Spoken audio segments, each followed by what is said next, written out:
How's it guys? Welcome back to the Capestance vlog, and today we're bringing back the 328.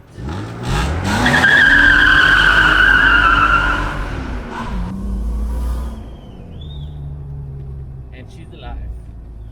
So we just did a nice cinematic montage now, and the sun is pretty much gone and started to look a bit dodgy in our location. So yeah, we decided to carry on the vlog while we're on the road. I wanted to be semi like a podcast vibe as well. And you drove the M3, the one, not this one, the other one. The M3 E36, and this is the E36 328. So, what's your initial impressions of the difference between the two of them? The other one, which part, when you were spinning or just driving in general? Both. So you can start with just the general driving and then go into the spinning, because that's like the next step. I'd say general driving. I'd say this one feels, can I close my window? Yeah. I'd say this car feels more solid than the other one. Obviously with the wheel setup that you have right now. But in terms of drivability, those cars feel solid on the road. I'd say this one definitely has more power for some reason. So the M3, it's also got a 328 engine in. Yeah. And the reason why that one feels a little bit more slower because that has a 6-speed box. This has a 5-speed box. But you said this one and the diff ratio. That's what I'm gonna get to. The ratio on the diff is different. This has a higher ratio diff with a shorter gears, which is the 5-speed. And so that together makes this car feel a little bit more punchier than the M3 with the 328 box. That has a 6-speed, which is longer, and the diff ratio is lower, so everything's a bit longer, so it makes it feel a little bit. Because I don't feel a bit more difficult to spin.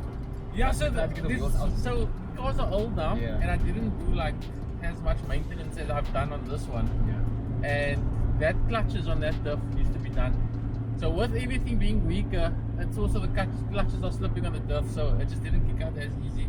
But when I took you for a spin in this one as well, right? When we did the donut, and this one, because of the 5-speed box and the higher ratio diff, it just kicks out a lot easier. And I was shocked how quick it came out, no? Yeah. There wasn't much and power. he's like, yeah, you know this car. That's the first thing he said. Now you know this car much better than the other one.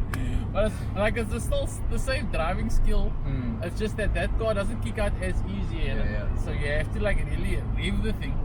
And you don't really want to always do that. You don't abuse the car in trying to have fun like that. This is more effortless, you know? Yeah, it just kicks out from the bottom, especially because it's in you need to really learn. But I like the wheel setup that they have on here though. Yeah, so that's the other thing. With the car coming alive again, we decided to change the wheel setup. I got the 17-inch TSW Hockenheim Rs. I've had these wheels for like probably 2.5 years now, since I first got the car. But just everything went wrong. Last year the engine, we did the spin session, the engine broke. Last year we tried to get the car dynoed, the engine broke again. And it's good for a year now. So yeah, and it's good for a year until now. And I thought now come back with a little bit of a bang. Because I was gonna reveal the stock. Right? This bag is good. Yeah. So yeah, I'm like pretty happy with it. This is like one of the first visions that I had for the car. Clean OEM, because remember the bumpers was cracked and hanging, and the rest of the car there were dents and all of the other crap on the car that didn't make the car look quite nice. Like so it's presentable and old now. The nose panel and that's nice and straight. Everything's decently straight. And the only thing that's annoying me is the fog light that you saw. The one is like melted. I don't say anything just in case I get thrown in the throat. Yeah. So the fog light covers is the next thing I want to clean up aesthetically, and there's a bit of fine tuning with the wheels. The first problem when I had when I wanted to fit the wheels was that the offset is too high, so it sits right against the shock.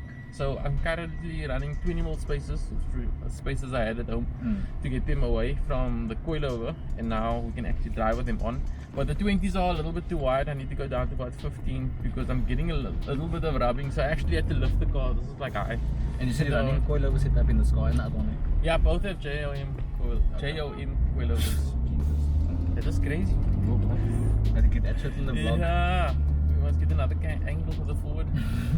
But if I may ask though, because obviously my rear-wheel drive experience isn't the best. 2 drive sessions. Rear-wheel drive. Yeah. So how does adding the strap bar in the back Like how does it? So it's the same. That's like the same for any car. The strut bars are more for the stability, but also actually it's more for the rear-wheel drive. Actually, you say like you're spinning. Yeah. You can feel the chassis are like you're really bending the chassis, and the strut bar lets everything stay a lot more stiff without having to have a whole roll cage. I mean, like now the car looks like it's still standard basically. No one would know that there's a different diff in there. No one will know that there's a strut bar. Like, what the hell? Yeah.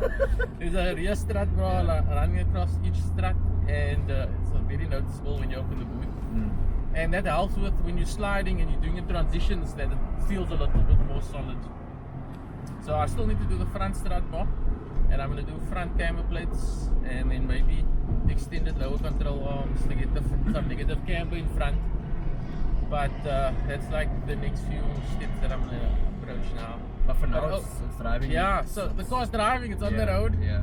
And that's like my biggest achievement now, that it's back on the road after a year. Consistently, no? Yeah. What do you mean? Like the car's driving consistently, it's not like it's breaking. Yeah, no. I mean, I've been driving it, that's the other thing, I've been driving it for at least a month now. Yeah. And the last 2 weeks I was standing because I was traveling. And all I had to do was just reconnect the battery, check all the wood, if the wood and the oil's up, and everything was, the levels were good. And it's on the road. Started it and I picked you up for the shoot. Oh yeah, obviously I had to pick off for the wash. Got you at the car wash. And ask you a question. So ask me some questions. Yeah. What's the other question? On the spot question. On this car, not on my life or whatever. Yeah. What's her name? You bro, that. What is her name? Because I'm sure we need a temperamental name, a name that's crazy. Because this car is crazy. Not the butcher. No, a female butcher. Like the ones that stuck from when everybody gave a name, but because there was so much going on, the car didn't even have a chance for it to be on the road long enough for it to have a personality, so I never got a chance to name it. And I feel like now, I mean, I've been doing a couple of donut sessions, and she's been handling it quite well. Nice. And for someone, like it's time to give her a name. So if you guys have any suggestions, I know the last time there was Emily. And I want to run something along the E36 line, so you get a little alliteration. The E36, Emily the E36, or Emma the E36. Something. Yeah, maybe the best name gets a free ticket to OTF. So if the video gets 100 likes and the best name with the most likes, that guy will get a free ticket to OTF. That's the plan. Okay. So for someone like me that drove the E36, the other one, no name obviously now, but for someone that drove for the first time like me, and obviously now wanting to drive it again and possibly buying one in the future, because it's a nice drive, I won't lie.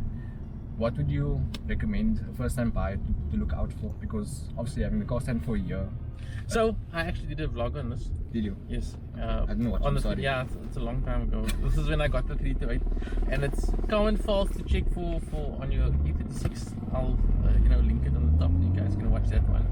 So you want to, like with this one, I spent probably 3 years of my time looking for a decent virgin car. I was thinking, I thought you were going to say 3 years fixing it. I said looking for the car. Looking before I even got the E36.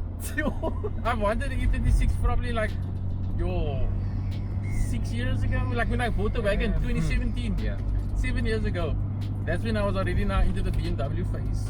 And started looking for another car on a project, because I had the GTI. And that was like a fun, enjoyable car. And then I had to take a step back to have a little bit more of a like fuel efficient car, and to be able to save, because at that time, like in your mid-20s driving a GTI, the fuel bill, you're spending at least 1,500 at that time a week, and the payment on the car, all of that type of stuff is just like hectic. Takes away the fun basically. You pay for what you get, so you get enjoyment out of it, but at the same time I wanted something bigger, and that's where I'm at now. So that's my long plan, was the E46 M3. So dial everything back and be able to save and grow. And then, like, I mean, it took me like basically 7 years to do it, but the E46 M3 is where I wanted to be. And I made it. You know what I mean? So, and I on that topic, I think that's more of a E36 M3 vlog talk. But patience and perseverance, and that's what we spoke about earlier. You know, patience and perseverance is what you need to kind of do to get to where you want to be, and not let other external factors derail you from what your goal is, because that's the problem with the generation now, is that social media lets you see everybody's life. You're updated with all their stuff, and if you feel like your update's not going as fast as theirs, it makes you despondent. And I want to use this moment to be able to inspire people to be patient and be consistent and persevere, because if you work hard and you be patient and persevere, you will get it. Do you know what I mean? Like, you need to be able to like have your blind flappers on and be able to focus on the goal and not let other people's progress derail you from your progress, because everybody's journey is different. So you just need to make sure that you're gonna reach your goal, and not let anyone else's journey make you despondent and enjoy along it, like the journey. you said. Yeah, enjoy it as well, the journey is the fun part. Like, that's where your story comes from. Yes, like Like now, like I'm saying, no one knows that for 7.5 years I've been dreaming about the E36 M3, but I took my struggle and loved it. And you know, now when people see you got the car, and it's like easy, like, oh, you just decided to buy the M3, and like, you know, I think it's just like quick like that. But I mean, you know, the price of those cars now is like going crazy. So I had to try and get it as soon as possible, because it was getting to that point where it's going to become unobtainable for like us average folk. So yeah, my whole message there is, you know, be patient and just persevere, and you'll be able to achieve anything that you put your heart to and your mind to. So we just have to get this beautiful sunset. yeah, we have to get that. Just checking that sunset, some orange and blue. You'll probably be covering in snow tomorrow. Snow, we're having snowfall. Yeah, we have snowfall apparently. I'm gonna take a drive Saturday to go have a look. I might take Didn't pass already? I saw it was like that week with the storm. No, I got an update today. It was still, I don't know, I'm gonna go check. What's the most delicate part of this car if you want to spin? Because there's gearbox, there's clutch, there's stuff, there's bushes, is also things that go. So I bought this car to spin. This was like my drift project, and when I went into it first, that's actually a good question, because now my experience with this car was that I'm like pedantic, so I want everything to be right when I first like drive it, and the person I bought it from neglected it, so everything that was rubber was old and perished. It was like a family car, but our uncle that never maintained it. It was just like get in and go and go and go, and then eventually the gearbox gave in. It was automatic. Oh, you converted? Yeah. Nice. So, and that's what I was gonna say, like when you're looking for one, don't be despondent by seeing it automatic, because actually it's like I'm gonna reveal a secret here, that the automatic ones are generally driven by older people, and they are not like abused or neglected. Well, no, they are neglected, but not abused. So you'll find one with a chassis that's intact, but you're gonna have to do a lot of maintenance on it. And from my experience now, I ended up close to the price of one that's already decent, and at that price you can get one that is already manual and decent. You know what I mean? So there is no budget really, like a budget build, because that's what I wanted it to be, like a 30 grand build, welded diff, and you're spinning for 30k. And that's not the case. But like you won't be able to get the car to drive like this for 30k. You know what I mean? Like they're all gonna be mechanically neglected and whatever, and then you're gonna have to spend at least 50 to 20 on the rubbers, like the trailing arm bushes. That's one of the stuff that goes a lot with the spinning. The diff bushes itself, the center, the prop center bearing, all of those things are along the drivetrain. That takes a beating. Then just for the car to feel nice and tight, the front control arms and the control arm bushes, as well as all the wheel bearings and the engine mounts, because obviously when you're whacking the engine you don't want the engine to be also shifting. So I did all of those, the engine, the mountings, control arm bushes, and the rear trailing arm bushes, and the rear trailing arm bushes is one of the things that I actually left for last because like they didn't really see that there was anything wrong. Yeah. But after we did the spin session, it just broke on that spin session because when I drove home, When was this? like long time ago. Oh. Then the car was pulling to the left and they couldn't see exactly what it was, Yeah. and then eventually they saw the trailing arm bush door. And when they put the new ones in, the car drove so straight I didn't have to touch the steering wheel. So Serious? yeah, so that made a massive Wait, difference. This brake light failure. Maybe people just don't want to change, or is it like?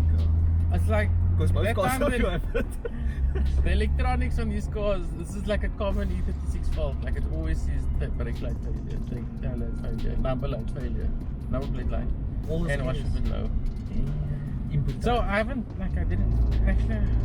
actually top up the washer fluid either. But the brake lights is out at the moment, Yeah. and the tail lights. So I can't say that there is an actual problem right now because the lights are actually out. So I need to replace the bulbs, and I'll be able to say. But is this area like a common just? It's a common fault. It's like a common. Okay. It's almost like it's short and it just says hey failure. Yeah.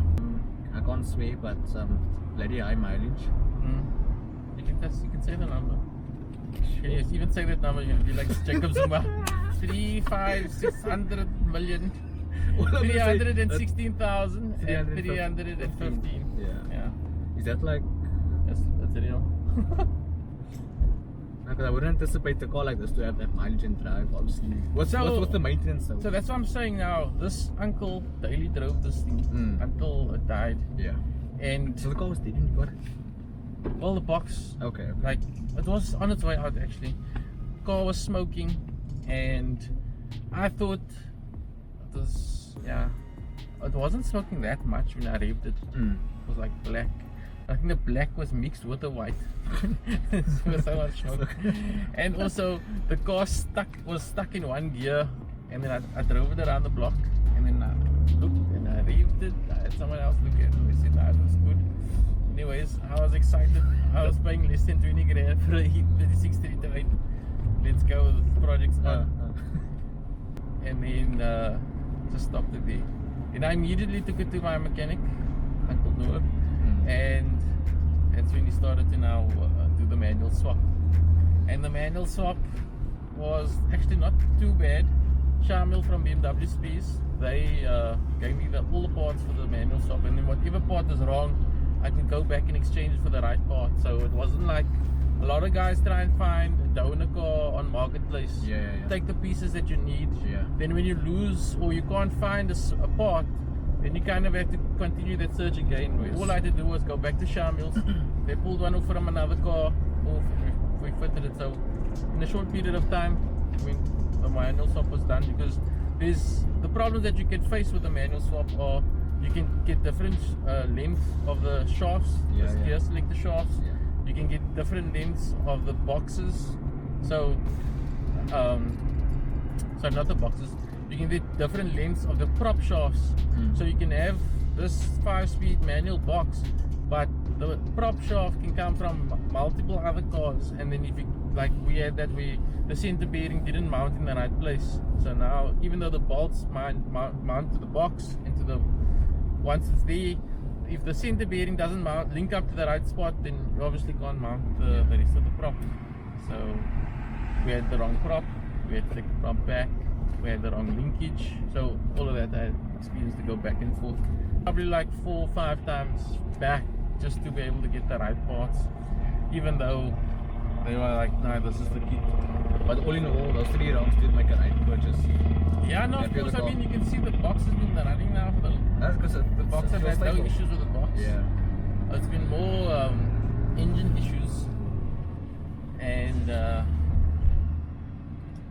that's because when the spinning, one of the lessons I've learned from the spinning was that you're supposed to have a hard limiter.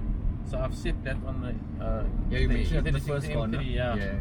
So that one I put the UniQ in. This is also a UniQ, but the car broke made a noise on the dyno, and what happened there was that was the last kind of moment I had of the car, and I actually I gave up vlogging after that. So it got it that bad?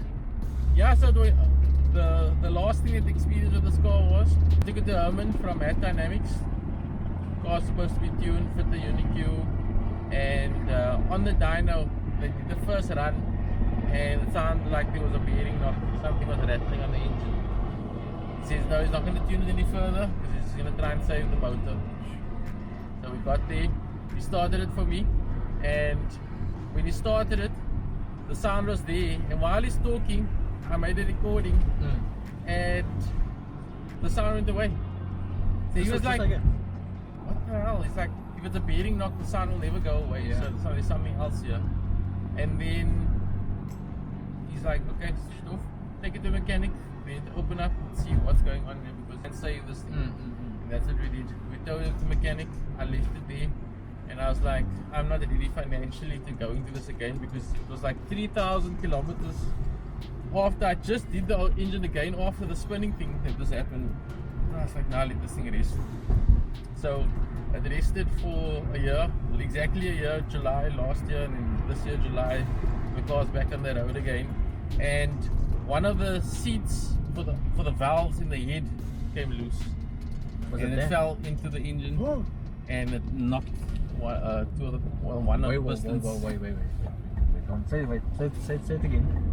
So One of the seats are the valves. Yeah. So it's like something that holds the valve in place. Yeah. Right? That thing fell off and was knocking around in the chamber. And that's the knocking noise that they heard.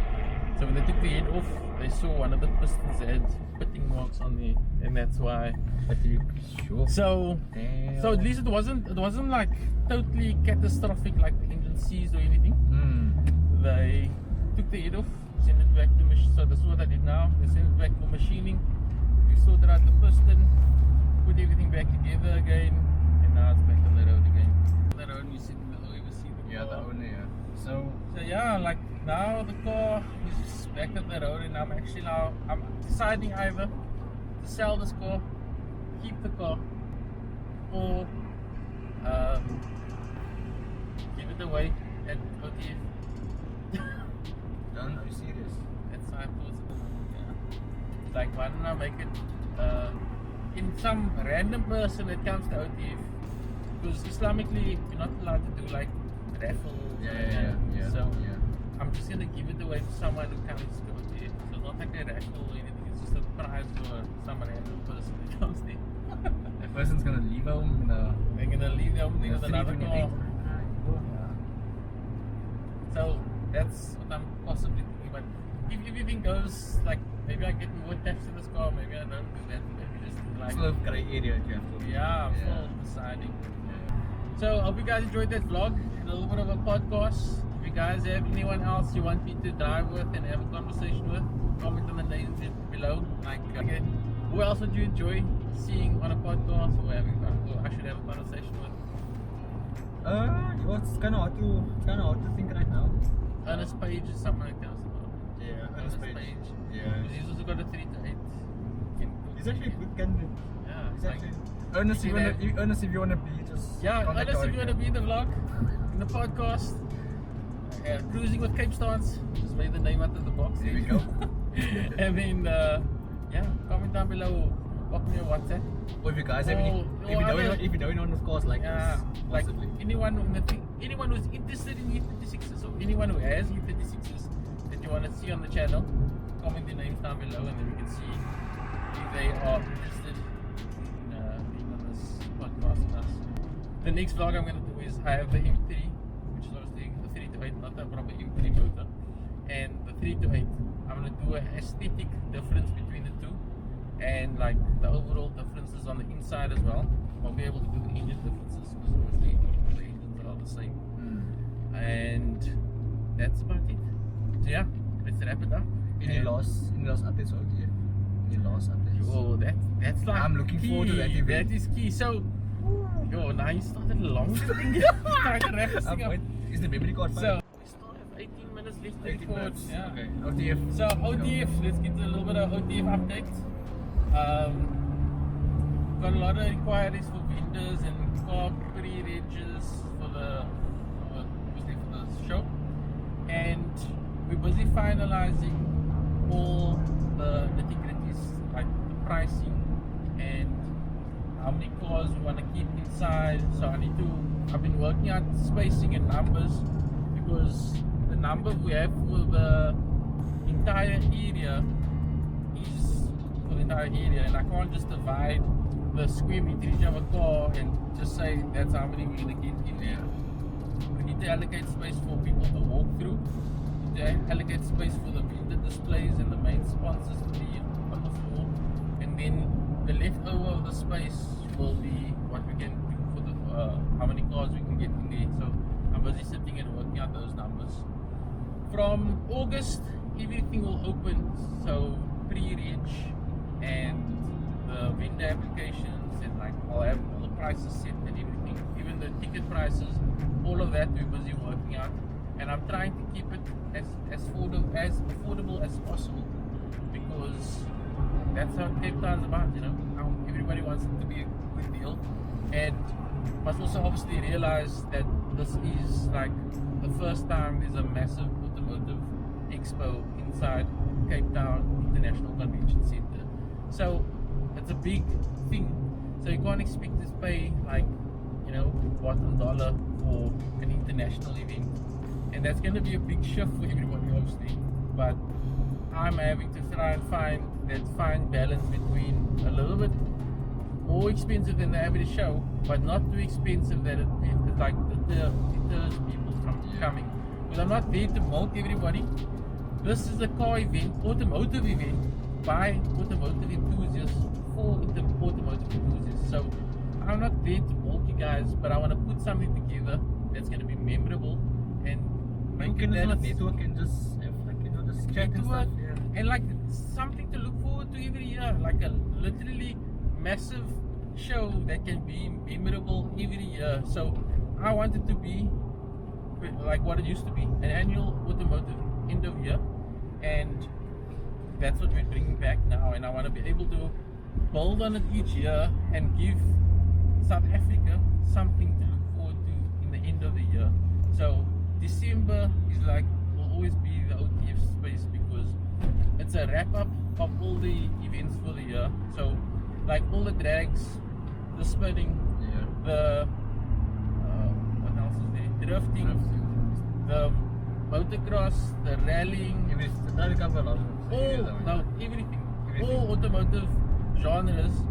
The people that have achieved stuff in the genre of racing, so I want them to be showcased at OTF. So the guys that won the drag nationals, the guys that won VW Campfest, the guys that won Gas Motor Show, the best of shows, I want them to be at OTF and have them displayed at OTF, because this is going to wrap up the year and say these were the best cars for the year. Yeah, I see where you're going with this.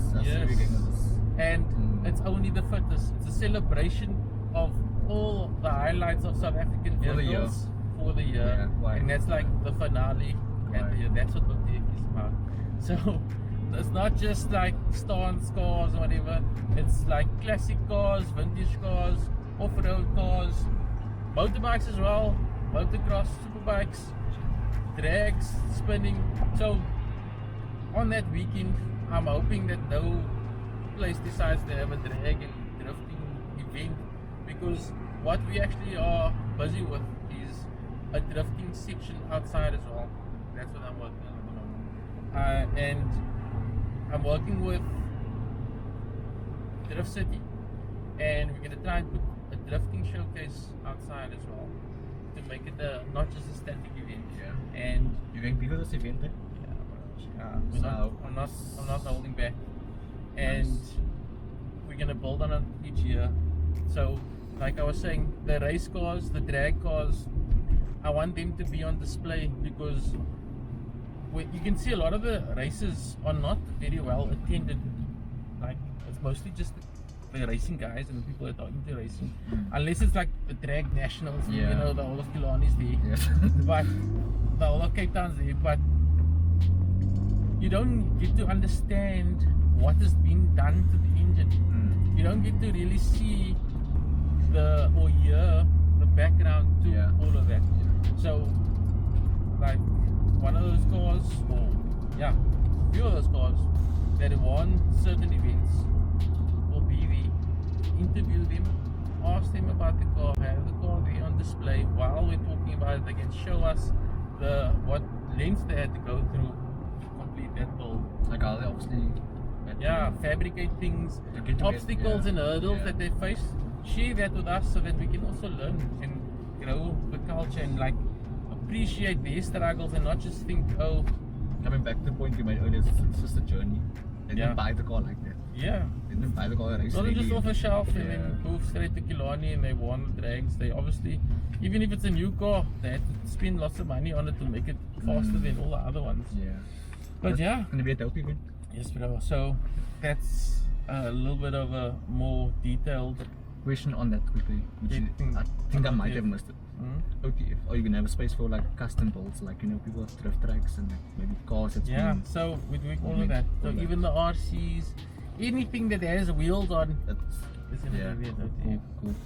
Whether it's the model cars, RC cars, Nice. It's gonna start from age 0 till 89. The oldest one, everyone. And all of the interest for automotive things will be there. It's gonna be a dope event. So yeah guys, hope you enjoyed that vlog. Make sure you like and subscribe. I'll see you in the next one. Don't forget to comment the person you want to see.